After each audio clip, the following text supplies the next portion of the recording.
The sound of silence. I used to live in a small, quiet town where everyone knew each other. The kind of place where secrets were rare, but when they existed, they were buried deep.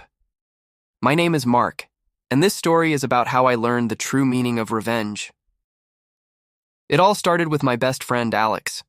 We grew up together, shared everything from our first beers to our darkest secrets. He was the brother I never had. But one day, I discovered something about him that changed everything. Alex had been dating my sister, Emily, for about 3 years. They seemed perfect together, and I was genuinely happy for them. But one evening, while I was over at his place to help him move some furniture, I found something tucked away in his desk drawer. It was a collection of photos, not just any photos, but of Emily, intimate ones she never would have agreed to share.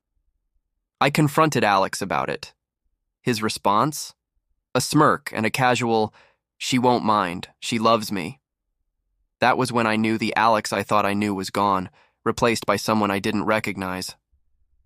I warned Emily, but she dismissed it as a misunderstanding. She trusted him more than she trusted her own brother, and it hurt, but I let it go, hoping it was just a mistake. However, weeks turned into months, and Alex's behavior didn't change. It got worse. He became controlling, possessive, and began isolating Emily from her friends and family. One night, after a particularly heated argument at a family dinner where Alex's true colors showed through his facade, I decided I couldn't sit back anymore. I started planning, not just to expose him, but to ensure he wouldn't hurt anyone else, especially not Emily. My plan was simple, but needed patience. I started by collecting evidence. I installed a small hidden camera in his apartment, something I felt guilty about, but I knew the truth was more important. Over the next few weeks, the videos were damning. Alex was not only recording Emily without her consent, but was also cheating on her with multiple women.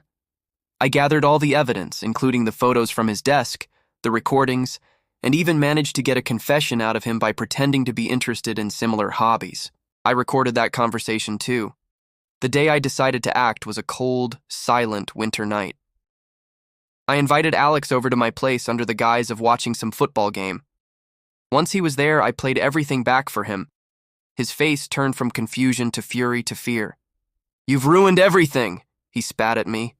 "No, Alex, you did that to yourself," I replied, handing him a USB drive with all the evidence.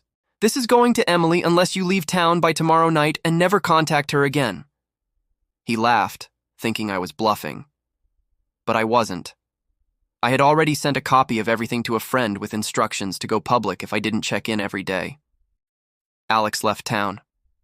No one knew where he went, and Emily was devastated at first, but eventually she saw the truth and thanked me. However, revenge isn't just about exposure. The real horror came from the silence that followed. Alex, unable to cope with his new reality, started sending me messages from burner phones, threatening me, saying he'd come back for me, but I was prepared. Months went by, and then, on a particularly stormy night, I got a call. It was Alex, or at least it sounded like him. He was sobbing, pleading for forgiveness, saying he was sorry for everything. But there was something off about it.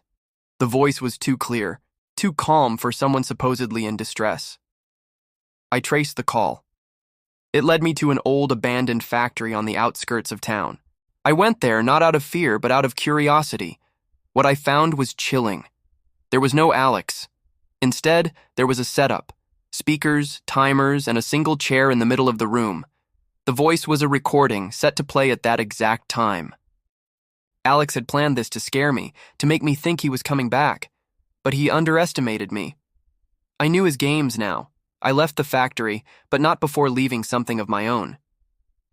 I placed a small speaker near his setup, one that would play a single sound at random intervals. The sound of silence. Not the song, but actual silence.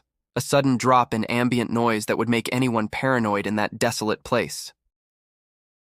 Weeks later, I heard from a mutual acquaintance that Alex had returned to town secretly, driven mad by the silence he couldn't explain. He was found in that factory, scared out of his mind, claiming the silence was stalking him.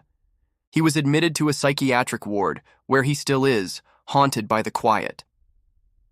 So, this is my story of revenge. It's not about what I did to him, but what he did to himself with a little push.